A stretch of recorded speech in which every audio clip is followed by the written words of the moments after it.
नमस्कार। देश प्रदेश के इस खास सेगमेंट में आपका बहुत बहुत स्वागत है। मैं हूं आपके साथ जया कौशिक त्रिवेदी।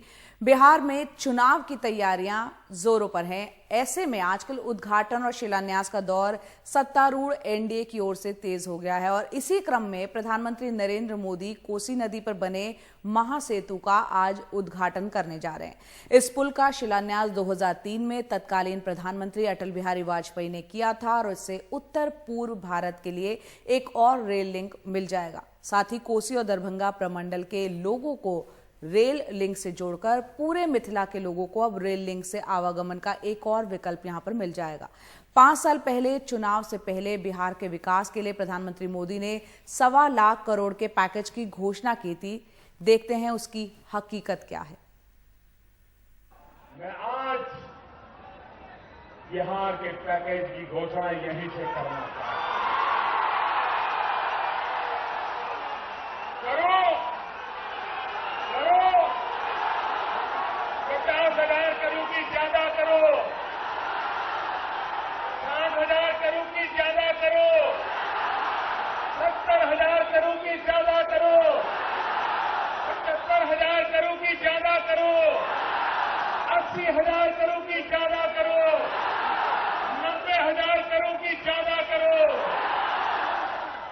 मेरे भाई बहनों, मैं आज वादा करता हूं, दिल्ली सरकार कान बराबर ठीक रख के सुन लीजिए। दिल्ली सरकार 1.25 लाख करोड़ रुपए का करीब 5 वर्ष पूर्व प्रधानमंत्री नरेंद्र मोदी ने कुछ इस अंदाज में बिहार को 1,25,000 करोड़ का पैकेज दिया था, जिसमें राज्य में सर्वाधिक 65,000 करोड़ से अधिक राष्ट्रीय राजमार्ग और ग्रामीण सड़कों पर खर्च होना था। लेकिन इस पैकेज पर क्या प्रगति हुई, उसके बारे में मंत्री मानते हैं कि 5 वर्ष बाद भी कई परियोजना पर काम शुरू नहीं हो सका है। हमने उस पूरे पैकेज को 75 भाग में बांटा था। उसमें से 13 पैकेज का काम पूरा हो गया, 49 पैकेज पे काम चल रहा है और 13 पैकेज या तो टेंडर के प्रोसेस में है या डीपीआर के प्रोसेस में। इस पैकेज के अनुसार करीब 3,000 से अधिक कृषि क्षेत्र में खर्च होने थे, जिसका कोई अता पता नहीं है। इसके अलावा भागलपुर में एक केंद्रीय विश्वविद्यालय की स्थापना होनी थी। स्किल डेवलपमेंट के क्षेत्र में 1,550 करोड़ की लागत से न केवल एक मेगा स्किल विश्वविद्यालय की स्थापना होनी थी, बल्कि 1 लाख युवकों के प्रशिक्षण का भी वादा किया गया था। गांधी सेतु के समानांतर एक ब्रिज का निर्माण होना था, जिसका शिलान्यास अब अगले हफ्ते प्रधानमंत्री करेंगे। इसके अलावा बक्सर में भी एक मेगा थर्मल पावर प्रोजेक्ट का निर्माण होना था। हालांकि आजकल प्रधानमंत्री हर दूसरे दिन बिहार से संबंधित किसी न किसी परियोजना का शिलान्यास या उद्घाटन करते हैं, लेकिन उनके अपने इस घोषित पैकेज की परियोजना का क्या हुआ, उस पर कोई प्रकाश नहीं डालता। आजकल अगर आप पटना के अखबारों को उठाएंगे तो आप देखेंगे कि यहाँ पर आरओ प्लांट से लेके जो छठ घाटों का भी उद्घाटन या शिलान्यास हो रहा है, उसके लिए बड़े बड़े ऐड दिए जा रहे हैं। जैसे कल जो कोसी पर रेल मेगा ब्रिज का उद्घाटन होना है, उसके लिए बड़ा ऐड दिया गया है। उसी तरीके से कल नीतीश कुमार के द्वारा एक बस स्टैंड का उद्घाटन होगा, या आप देखिए कि यहाँ पर एक सामुदायिक भवन है या स्वास्थ्य केंद्र है, उसके लिए विज्ञापन दिए गए हैं। इसके अलावा नीतीश कुमार अपने 7 निश्चय के तहत जो भी काम उन्होंने किया है, उसके उन्होंने पूरा फुल पेज विज्ञापन देकर उसकी एक तरह से लेखा जोखा रखा है। लेकिन अगर आप अखबारों में देखें या बिहार बीजेपी के नेताओं के बयान या खुद केंद्र में जो बिहार बीजेपी के नेता हैं, कोई भी इस बात की चर्चा नहीं करता कि प्रधानमंत्री का जो विशेष पैकेज था, आखिर उनमें जो परियोजनाओं पर काम होना था, जो घोषणाएं हुई थी, आखिर उनका क्या हुआ। जो परियोजनाएं शुरू हुई वो अब तक पूरी नहीं हो पाई हैं। जो बड़े बड़े वादे किए गए थे, जैसे स्किल यूनिवर्सिटी पटना में उसकी स्थापना होनी थी, अगर वो आज तक उस पर काम शुरू नहीं हो पाया है तो उसके आखिर क्या कारण रहे हैं। तो ये प्रधानमंत्री हमेशा लोगों को उल्लू बनाने का काम करते हैं। इस बार जनता उल्लू नहीं बनेगी, इस बार एनडीए को उल्लू बना देगी और महागठबंधन की सरकार बनाएगी। लेकिन बिहार में बीजेपी के नेता भी मानते हैं कि जितनी सजगता से मुख्यमंत्री नीतीश कुमार अपने वादों पर काम करते रहे, उतना ध्यान ना तो केंद्र और ना राज्य के बीजेपी नेता देने में कामयाब रहे। इसलिए 5 वर्ष में जहां गांधी सेतु के समानांतर एक और पुल का निर्माण होना था, अब पुराने पुल के एक भाग के मरम्मत से ही संतोष करना होगा। कैमरामैन हबीब अली के साथ मनीष कुमार, एनडीटीवी इंडिया के लिए। तो आपने देखा प्रधानमंत्री ने जो वादे 2015 में किए थे आरा की रैली में 1.25 लाख करोड़ के पैकेज का, उसकी जमीनी हकीकत क्या है, हुआ क्या है। खैर, वादे हैं, वादों का क्या। 17 सितंबर को सोशल मीडिया पर बेरोजगार युवकों ने राष्ट्रीय बेरोजगारी दिवस मनाकर विरोध प्रदर्शन किया। दरअसल कई हफ्तों से बेरोजगार युवकों ने इस मुद्दे को ट्विटर और दूसरे सोशल मीडिया पर बनाए रखा है। युवकों ने न सिर्फ प्रधानमंत्री मोदी के खिलाफ यहां पर विरोध जताया, बल्कि दूसरे राज्यों के मंत्रियों के खिलाफ भी नारे लगाए। ये तस्वीरें उत्तर प्रदेश, झारखंड और महाराष्ट्र जैसे राज्यों से तमाम तस्वीरें हमने कल आती हुई देखी। कुछ तो इसे लेकर क्षेत्रीय भाषाओं में गाने भी लिख रहे हैं।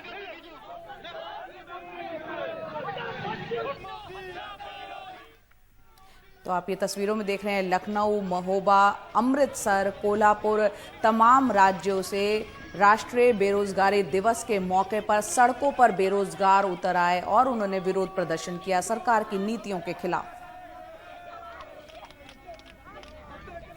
कल यानी गुरुवार को विश्वकर्मा पूजा के साथ साथ देश के कई हिस्सों में प्रधानमंत्री मोदी के जन्मदिन का जश्न भी मनाया गया, लेकिन बढ़ते बेरोजगारों का सब्र इसी मौके पर टूट गया और देश के कई शहरों में बेरोजगारों ने कल राष्ट्रीय बेरोजगार दिवस के रूप में मनाया और सरकार का अपने अपने तरीके से भरपूर विरोध किया। आइए देखते हैं रिपोर्ट। बेरोजगारों की लड़ाई ने गुरुवार को तेजी पकड़ ली और उतनी ही तेजी पुलिस की कार्रवाई में भी दिखी। लखनऊ से लेकर कोल्हापुर तक बेरोजगार दिवस मना रहे नौजवानों को हर जगह पुलिस की सख्ती का सामना करना पड़ा, लेकिन नौजवान डटे रहे। एक प्रकार का अभिशाप है हम युवाओं के लिए। ये कोरोना के बाद दूसरी सबसे बड़ी महामारी होगी जो हमें हर तरह से मानसिक प्रताड़ना देगी और संविदा से हर दिन महिलाओं के लिए खास करके ये यहाँ पे मानसिक, आर्थिक, शारीरिक शोषण होगा, क्योंकि यहाँ पे जो हमारे उच्च पद पर बैठे अधिकारी होंगे वो हर तरह से हमारा शोषण करने की कोशिश करेंगे। अगर एक कर्मचारी सरकारी विभाग में नौकरी नहीं कर सकता है तो हमारे नेता, विधायक, मंत्री ये 60, 70 साल के ये देश की सेवा कैसे कर सकते हैं? तो इनको भी रिटायर किया जाए और चुनाव लड़ने की आयु कम किया जाए और या तो फिर हमें 60-50 साल में रिटायरमेंट न दी जाए। ये नौजवान कहीं चाय और पकौड़े बेचकर तो कहीं बूट पॉलिश कर अपनी हालत की ओर सरकार का ध्यान खींचने की कोशिश कर रहे थे और परेशानियां भी उनकी एक नहीं है। शासन प्रशासन यहाँ पर कोई भी ज्ञापन लेने के लिए नहीं, कोई विधायक नहीं, मंत्री नहीं, न डीएम साहब न एसडीएम साहब। हम लोग चाहते हैं कि माननीय डीएम साहब यहाँ आए, संविदा जैसी बीमारी का ज्ञापन हम लोगों से ले और इसको माननीय मुख्यमंत्री जी को बोले कि वो हटाएं। इसके सबसे बड़े दोषी कोई है तो इस देश के प्रधानमंत्री हैं, जिनके आने के बाद लगभग 14 करोड़ से ज्यादा रोजगार खत्म हो गए। देश के अंदर हालात खराब है।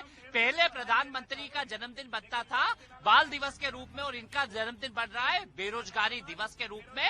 उत्तर प्रदेश में संविदा वाली खबरों को लेकर बेरोजगार उग्र हैं। इलाहाबाद से लेकर महोबा, चित्रकूट और सुल्तानपुर में भी संविदा को लेकर प्रदर्शन हुआ। हापुड़ में बेरोजगारी की बारात ही निकाल दी गई। आमतौर पर बारात धूमधाम से निकलती है, लेकिन जब हालात इतने खराब हों तो दूल्हे राजा को रिक्शा ही मिल जाए तो काफी है। लेकिन ये कोई मजाक नहीं है। बेरोजगार कहते हैं मजाक तो सरकार उनके साथ कर रही है। Bureau report, NDTV India.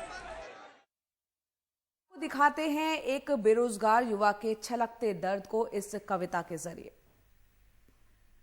अब ये बाबा राउर सपना पुराइम, परीक्षा देवे जाइम, कब नौकरी पाइम।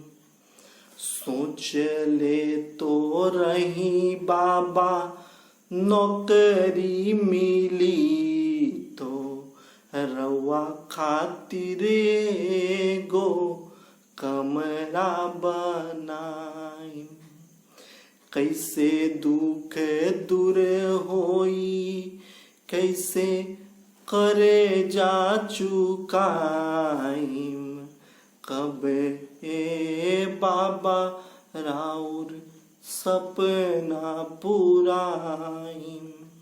ई पर धनवा तो मूर्ख बनावता, ई पर धनवा तो मूर्ख बनावता, रोजी रोटी छीन के आँख दिखावता। कहले तो रहे बाबा जब हम आइम, निमन सुंदर सुगर बनाइम। गजबे पलटलस गजबे करीक्षा, नौकरी लागी ना अब कोई परीक्षा। ए बाबा सब कुल फर्जी रहल हो, इहे लइकन के अब मर्जी रहल हो। लड़ब बाबा बोलब बाबा मोरे चा खोलब बाबा, पढ़ब पढ़ाई संगे लड़ब लड़ाई। ई पर धनवा के देव झुकाई।